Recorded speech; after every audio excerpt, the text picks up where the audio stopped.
Alright, so we're starting a team race. We first got to talk about how do we slow down an opponent so we can help our teammate.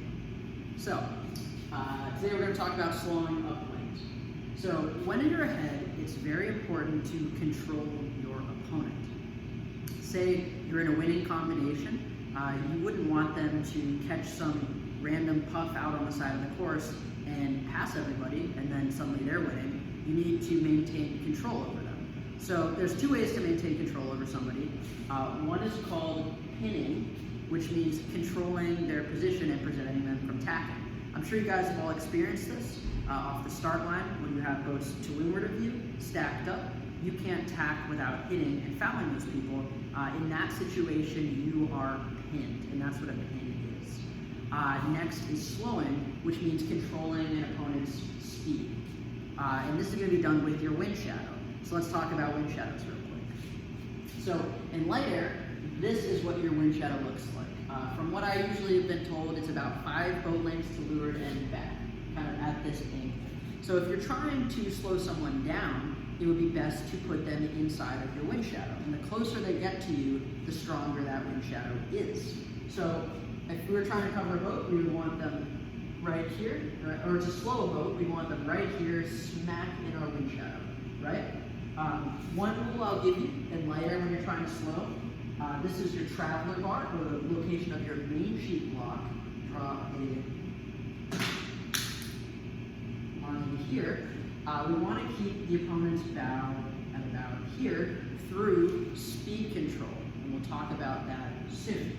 Once the opponent gets, if they get moving and they get their bow to your shroud, they can actually start to punch out and then they'll pass you, right? So we want to keep them at the, around your main sheet traveler or main sheet block positioning around there, between there and your stern. So that's where you want their bow. In heavy air, your wind shadow is a lot smaller, a lot less effective, and it goes a lot further behind you. So when we're trying to slow someone in heavy air, the most effective place to put them is put their bow right on your stern corner, right? And then we'll hit the brakes, and we'll talk about that in a second. So we'll slow down, and what that'll cause is massive disturbance to their breeze. So I think the key rule for wind shadow shape and where to position your opponents in your bad air is that it doesn't look the same in all conditions. Okay, so these are some rules of thumb.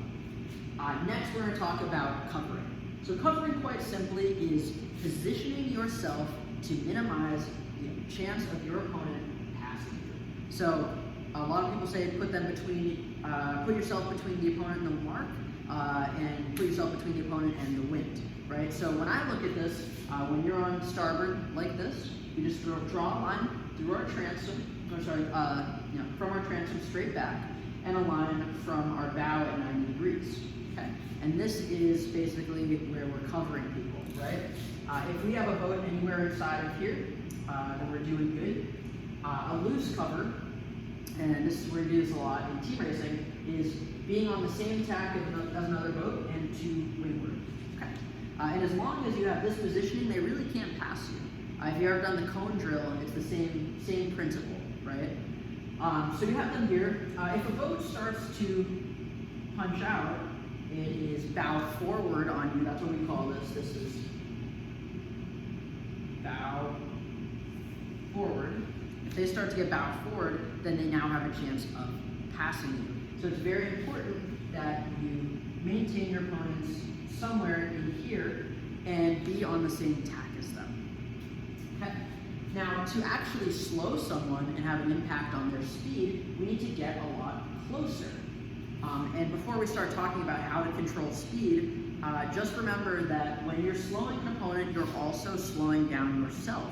And what can happen is if you're not careful, you're an inexperienced team racer, they might get a puff or might get a little bit of clean air, and they'll punch forward, and suddenly, you'll be in trouble. Okay, so just keep in mind that when you slow down the opponent, when you slow down the opponent, you slow down yourself as well. Okay. So now we'll talk about speed control. Okay. So number one, to slow ourselves down, this is pretty counterintuitive. You'd think, if I want to stop or in practice, I just drop my sails, and I stop. Well, the problem with this is when you retrim your sails, it takes a while for the sails to get the flow over them and for you to start moving again. So instead what we'd like to do is to over-trim our mainsail. So we want to trim the main as hard as we can. You know, the boom will start to bend, really, really tight mainsail, and that will make our wind shadow bigger and project more of a wind shadow, okay? So over-trim the mainsail, number one. And then you want to monitor where your opponent is on your boat. So if their bow is behind your stern, well, we might want to slow down some more. And so what we'll do is we can ease or start to even luff the jib. And the jib it's not just like an on-off switch, right? Luff the jib and then pull it in all the way, but you can ease a little bit and you'll see it slows you down. And you ease kind of proportional to how much you want to slow the boat. Once the other person is like getting into your wind shadow and they're approaching you and you're very slow, you need to retrim that jib to re-accelerate you before they get to your position, okay? So anticipate. And the last one, which I really kind of have been discouraged to do, especially when I was in college, is to, number three, is to scull, okay? So you can jab your tiller back and forth, and that's going to slow you down a lot. But the problem with that is it increases your chances of hitting the opponent boat and fouling. Okay, so we want to avoid that. But you will find that just over-trimming your main and then easing your jib is going to do enough to really slow you down. My last note for speed control is, especially in breeze, you still have to hike hard, even when you're luffing your jib. Okay. So now we'll talk about maintaining the cover. Now that we know, what is a cover, a loose cover. How do we slow a boat? By positioning them in our wind shadow. Now let's talk about how we maintain the cover. Now, in a perfect world, our opponent is just going to sit there in our bad air and, take it and sail around the course, and it'll be super easy to make a pass. However, they should try and tack away. And if somebody is sitting on your breeze, you should tack away right away. So you need to expect it, okay? Expect they're going to tack and anticipate it. Just like when you're controlling your speed, you have to anticipate your opponent speeding up and matching, right? So you anticipate them tacking, you watch the opponent, and when they go to tack, you tack at the same time to maintain the coverage. I'll show just a brief scenario here. So we have two boats, same tack, it's lighter air, right? And the wind shadow is here, so they're slowing.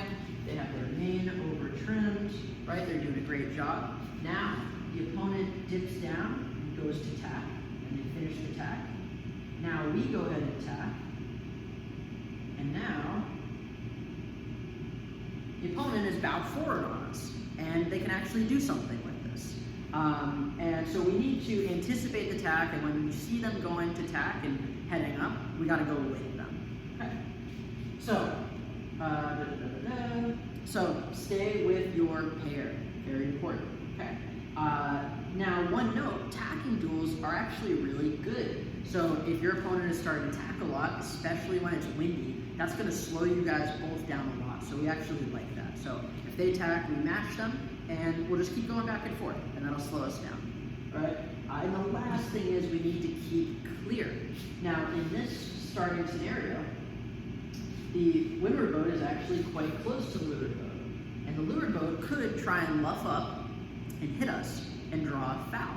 And we'll talk about fouls and umpiring in another section. So we need to make sure we leave enough space when we're slowing another boat that they can't head up and hit us and draw a foul. So anyway, this is the basics of how to slow and how to cover on an upwind. Next time we're going to talk about pinning, and we're going to talk possibly about self-defense.